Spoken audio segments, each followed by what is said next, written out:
दोस्तों नमस्कार। मैं आज आपको उत्तराखंड की एक प्रसिद्ध कहानी राजूला मालूशाही के बारे में बता रहा हूँ। राजूला मालूशाही की कहानी इस प्रकार प्रचलित है। कहते हैं कि कुमाऊँ के बैराठ में एक समय राजा दुल्हा शाह शासन करते थे। उनकी कोई संतान नहीं थी।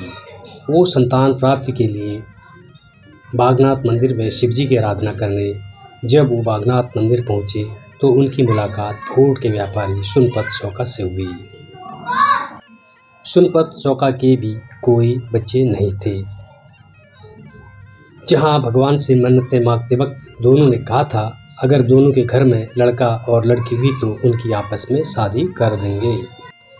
समय अब बीतता चला गया और भगवान बागनाथ की कृपा से दुल्हा शाह के घर बेटा पैदा हुआ और जिसका नाम मालूशाही रखा गया, और शौका के घर लड़की पैदा हुई जिसका नाम राजूला रखा गया। पुत्र जन्म के बाद राजा दुल्हा शाह ने ज्योतिषी को बुलाया और बच्चे के भाग्य पर विचार करने को कहा। ज्योतिषी ने बताया कि हे राजा, तेरा पुत्र बहुरंगी है, लेकिन इसकी अल्प मृत्यु का योग है। इसका निवारण करने के लिए जन्म के 5वें दिन इसका विवाह किसी नौरंगी कन्या से करना होगा। राजा ने अपने पुरोहित को शौका आदेश भेजा और उसकी कन्या राजूला से विवाह करने की बात की।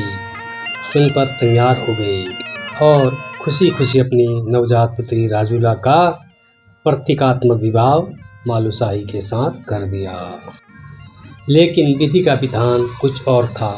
इसी बीच राजा दुल्हा शाह की मृत्यु हो गई। इस अवसर का फायदा दरबारियों ने उठाया और यह प्रचार कर दिया कि जो बालिका मंगनी के बाद अपने ससुर को खा गई, अगर वह इस राज्य में आएगी तो अनर्थ हो जाएगा। इसीलिए मालूशाही से यह बात गुप्त रखी जाए। धीरे धीरे समय बीत गया। बच्चों ने जवानी में कदम रखा और फूट की सुंदरी राजूला की सुंदरता चारों जगह उसके चर्चे होने लगे। उसकी खूबसूरती देख जवान दिलों की धड़कनें बंद हो जाती थी। ऐसा लगता था मानो बुरांस के फूलों से उसके गालों को बनाया गया और मालू के रंग और रूप की चर्चा भी हर जगह होने लगी। एक दिन राजूला ने अपनी माँ से पूछा कि माँ, दिशाओं में कौन दिशा सबसे प्यारी है? पेड़ों में कौन सा पेड़ सबसे अच्छा है? और गंगाओं में कौन सी गंगा? और देवों में कौन सा देव सबसे बड़ा है? और राजाओं में कौन सा राजा? और देशों में कौन सा देश सबसे अच्छा है? उसकी माँ ने उत्तर दिया, दिशाओं में प्यारी पूर्व दिशा जो बनखंडी पृथ्वी को प्रकाशित करती है। पेड़ों में पीपल का पेड़ सबसे बड़ा है क्योंकि उसमें देवता वास करते हैं। गंगाओं में सबसे बड़ी भगीरथी है जो सबके पाप धोती है। और देवताओं में सबसे बड़े महादेव जो आशुतोष है। देवताओं में राजा रंगीला मालूशाही और देशों में देश है रंगीला बैराठ। तब राजूला धीरे से मुस्कुराई और अपनी माँ से कहा कि हे माँ, मेरा ब्याह रंगीले बैराठ में ही करना। इसी बीच होड़ देश के राजा लिखीपाल सुखपति शौक के यहाँ आया और उसने अपने लिए राजूला का हाथ मांगा। सुनपति को धमकाया कि अगर तुमने अपनी कन्या का विवाह मुझसे नहीं किया तो हम तुम्हारे देश को उजाड़ देंगे। इस बीच में मालूशाही ने सपने में राजूला को देखा और उसके रूप को देखकर मोहित हो गया और उसने सपने में ही राजूला को वचन दे दिया कि एक दिन तुम्हें ब्याह कर ले जाऊंगा।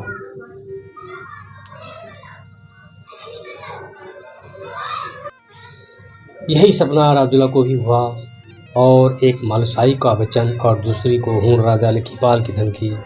इस सब से व्यतीत होकर राजूला ने निश्चय किया कि वह स्वयं बैराठ देश जाएगी और मालूशाही से मिलेगी। उसने अपनी माँ से बैराठ का रास्ता पूछा, लेकिन उसकी माँ ने कहा, बेटी तुझे तो हूण देश जाना है, बैराठ के रास्ते में तुझे क्या मतलब? तो रात को चुपचाप एक हिरे की लेकर राजूला रंगीले बैराठ की ओर चल पड़ी और फिर बागेश्वर पहुंची। वहां से कप्पू पेक्सी ने बैराठ का रास्ता दिखाया। लेकिन इस बीच जब मालूशाही ने शौका देश जाकर राजूला को ब्याह लाने की बात की तो उसकी माँ ने पहले बहुत समझाया, फिर उसने खाना पीना छोड़ दिया और किसी से बात करना भी बंद कर दिया। लेकिन जब वो नहीं माना तो उसे 12 वर्ष की निद्रा वाली जड़ी बूटी सुगा दी गई, जिससे वो गहरी निद्रा में सो गया। इसी दौरान राजूला मालूसाई के पास पहुंची और उसने मालूसाई को उठाने की कोशिश की, लेकिन वह तो जड़ी के बस में था, सो नहीं उठ पाया। निराश होकर राजूला ने उसके हाथ में साथ लाई गई हीरे की अंगूठी पहना दी और एक पत्र उसके सिरहाने पर रख दिया और रोते रोते वापस अपने देश चली गई। सब सामान्य हो जाने पर मालूसाई की निद्रा खोल दी गई। जैसे ही मालू होश में आया, उसने अपने हाथ में राजूला की पहनाई अंगूठी देखी तो उसे सब याद आया और वह उसे पत्र भी दिखाई दिया, जिसमें लिखा था कि हे मालू, मैं तो तेरे पास आई थी, लेकिन तू तो निद्रा के बस में था। अगर तूने अपनी माँ का दूध पिया है तो मुझे लेने होंग देश आना, क्योंकि मेरे पिता अब मुझे वहीं ब्याह कर रहे हैं। यह सब देखकर राजा मालू अपना सिर पीटने लगे। अचानक उन्हें ध्यान आया कि अब मुझे गुरु गोरखनाथ की शरण लेना चाहिए। तो मालू गोरखनाथ जी के पास चले आए।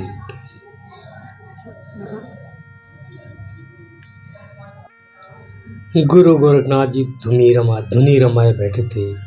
राजा मालू ने उन्हें प्रणाम किया और कहा कि मुझे मेरी राजूला से मिला दो, मगर गुरु जी ने कोई उत्तर नहीं दिया।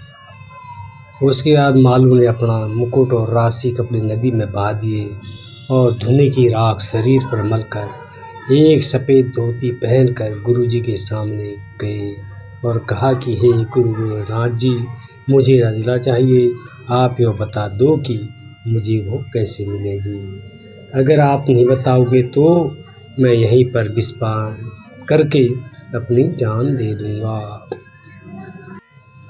तब बाबा ने आंखें खोली और मालू को समझाया कि जाकर अपना राजपाट संभाल और रानियों के साथ रहो। उन्होंने यह भी कहा कि देख मालूसाई, हम तेरी डोली सजाएंगे और उसमें एक लड़की को बिठा देंगे और उसका नाम रखेंगे राजूला। लेकिन राजूला नहीं माना और उसने कहा कि गुरु, यह तो आप कर देंगे, लेकिन मेरी राजूला जैसे नाक शिकर कहाँ से लाएंगे। तो गुरु जी ने उन्हें दीक्षा दी और बोक्साड़ी विद्या सिखाई, साथ ही तंत्र मंत्र भी दिया, ताकि हो देश और का देश का विष उसे न लग सके। तब मालू के कान छेद दिए गए और सिर मुड़ा दिया गया।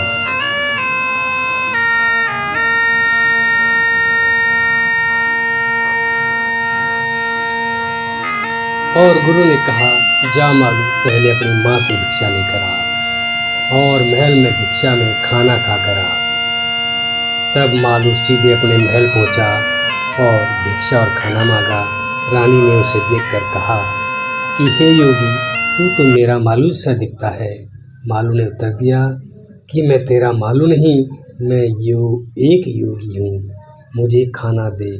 रानी ने उसे खाना दिया और मालू ने 5 ग्रास बनाए। पहला ग्रास गाय के नाम रखा, दूसरा बिल्ली को दिया, तीसरा अग्नि के नाम पर छोड़ा, चौथा ग्रास कुत्ते को दिया और 5वां ग्रास खुद खाया। तब रानी धर्मा समझ गई कि यह मेरा पुत्र मालू ही है, क्योंकि यह भी पंचग्रासी था। इस पर रानी ने मालू से कहा कि तू क्यों योगी बन गया, आज पाठ छोड़कर।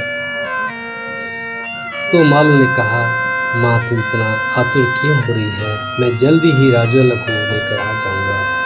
मुझे हुनियों के देश जाना है अपनी राजूला को लाने। रानी धर्मा ने उसे बहुत समझाया, लेकिन मालू फिर भी नहीं माना।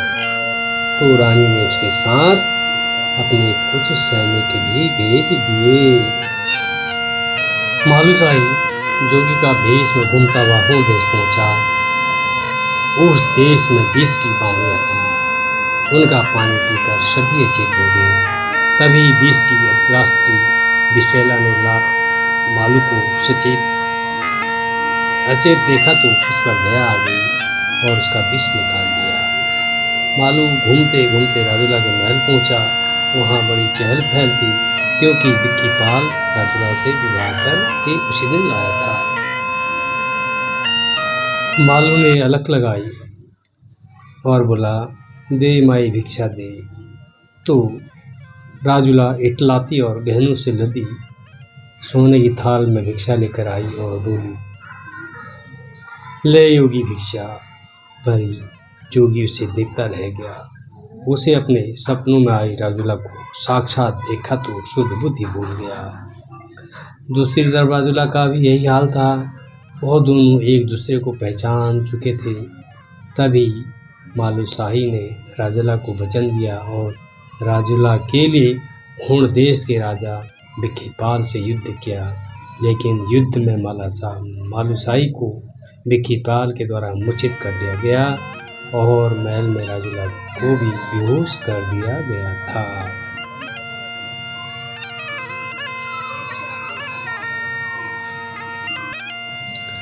जब मालूशाही की माँ को इस बात का एहसास हुआ तो उन्होंने सिधुआ विधवा रमोल के साथ मालू के मामा मृत्यु सिंह को हुण देश भेजा।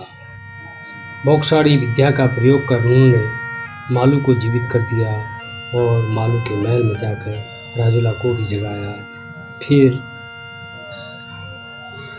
इसके सैनिकों ने हुणियों को काट डाला और राजा विक्की पाल को भी मारा गया। तब मालू ने बैराट संदेश भिजवाया कि नगर को सजाओ और मैं राजूला को रानी बुलाकर ला रहा हूँ। मालूशाही बारात लेकर विराट पहुँचा जहाँ पर उसने धूमधाम से शादी की। तब राजूला ने कहा कि मैं पहले ही कहा था कि मैं 9 रंगी राजूला हूँ और जो 10 रंग का होगा मैं उसी से शादी करूँगी। आज मालू आपने मेरी राज रखी। तुम मेरे जन्म जन्म के साथी हो।